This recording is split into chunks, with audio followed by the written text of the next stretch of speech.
Hey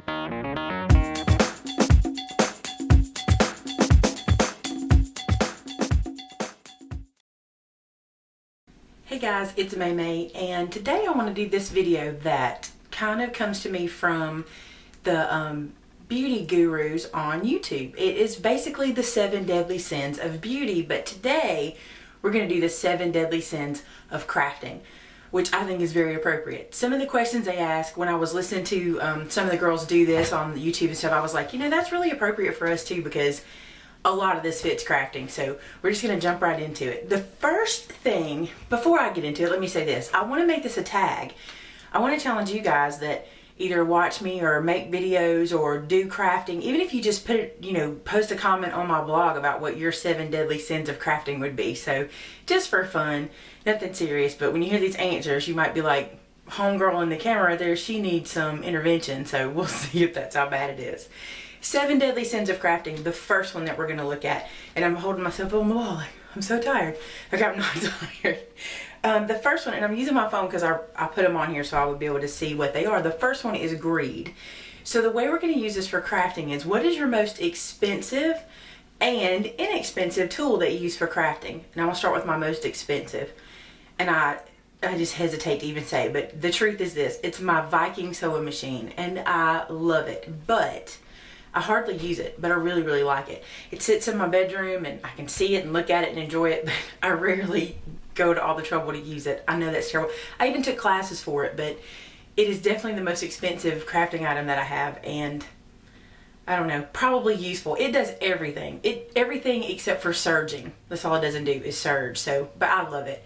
And probably my most inexpensive, I thought, with crafting, we tend to be able to find some pretty inexpensive crafting, you know, products. I mean, I could get $1 or even less for crafting products. So what I thought I would do is this one is my most inexpensive product that I get the most use out of, and I'm going to show you.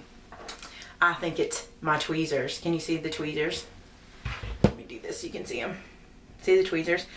I think these are definitely the most inexpensive and most used thing I have. They are needle nose, I mean, very, very fine precision tip, and they pick up paper and they poke holes, and I use them for everything. I pretty much, if I'm doing a paper crafting project, I use my tweezers. So I'm going to say my most inexpensive and most useful is tweezers.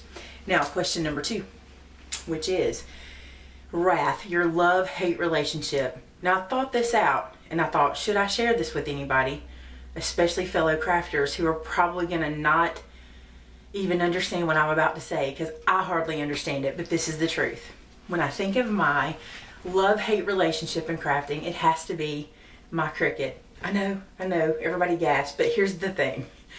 I love my Cricut. I love it. I can't say enough about my Cricut, except I don't always love having to find the exact cut that I want, the design that I want, the shape that I want, lining this up with that, cutting it too big, cutting it too small. Now understand, I'm not gonna stop using my Cricut, and I think it's wonderful and fabulous and I love it, but I do have a love-hate relationship with it. Let's be honest, I do.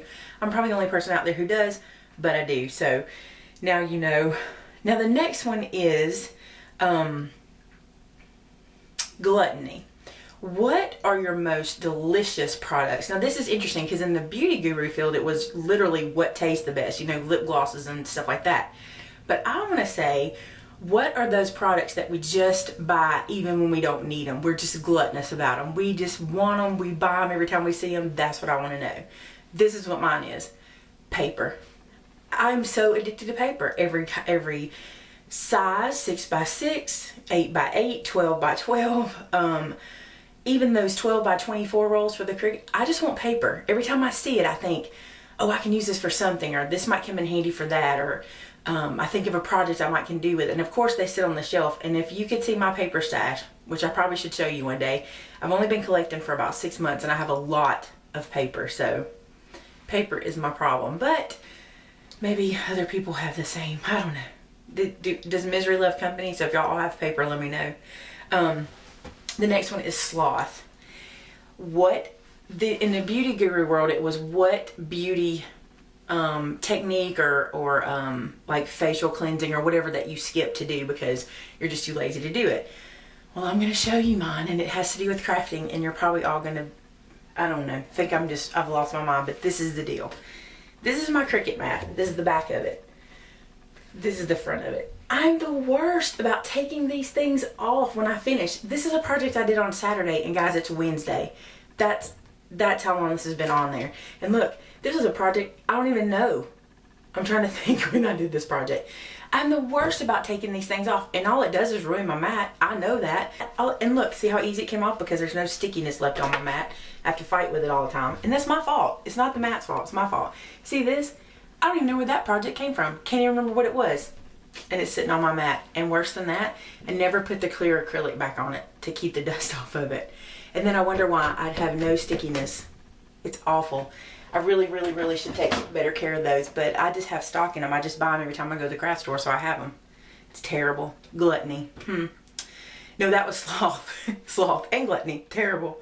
Pride. What tool gives you the most pride? And I was thinking, I don't really have a tool that gives me a lot of pride, but I think what really gives me a lot of pride in my crafting is what people say about what we do. I mean, we all understand that we work hard on something and somebody gives us a compliment about how good something looks or how something turned out, and that really does, you know, build our confidence. And for me, it's funny because every single time I finish a craft tutorial for you guys, every single time, whatever product I made, I take it and show it to my husband and get his opinion of it and what he thought. And he's really good about, you know, that looks really cool, and, you know, they're going to like that. And then sometimes he really doesn't understand it, and he's thinking, why would anybody want to learn how to do that? And then you guys really like it, and he thinks it's so funny when he's really off on that. But I always ask him, and my kids always ask my kids. They're really good about that too, saying, you know, oh, you're really good at that. How did you do that? And stuff. That just really builds your confidence. I think y'all know what I'm talking about. And it sounds kind of prideful, but we are talking about the, you know, 7 deadly sins, and pride is one, you know, is one of them that is listed in this tag. The next one is lust. Now, in the beauty guru section of this, lust was, what feature are you attracted to the opposite sex? Well, that's not what crafting is about. This is what crafting is about. What product or item do you lust after? When I tell you this, you're going to think it's crazy, but it's true.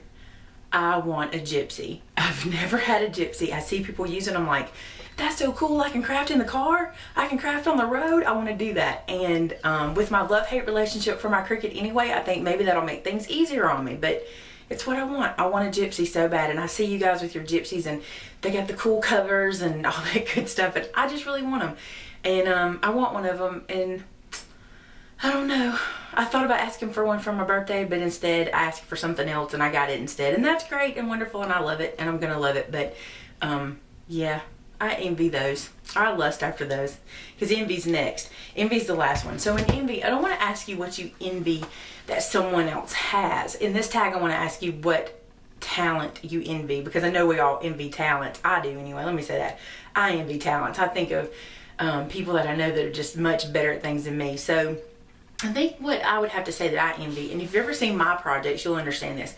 I envy people who can do the shabby chic and the multimedia stuff, because I just can't do it. I sit down and go, I'm going to do it. I'm going to make something shabby chic. I'm going to make something multimedia. I just can't do it.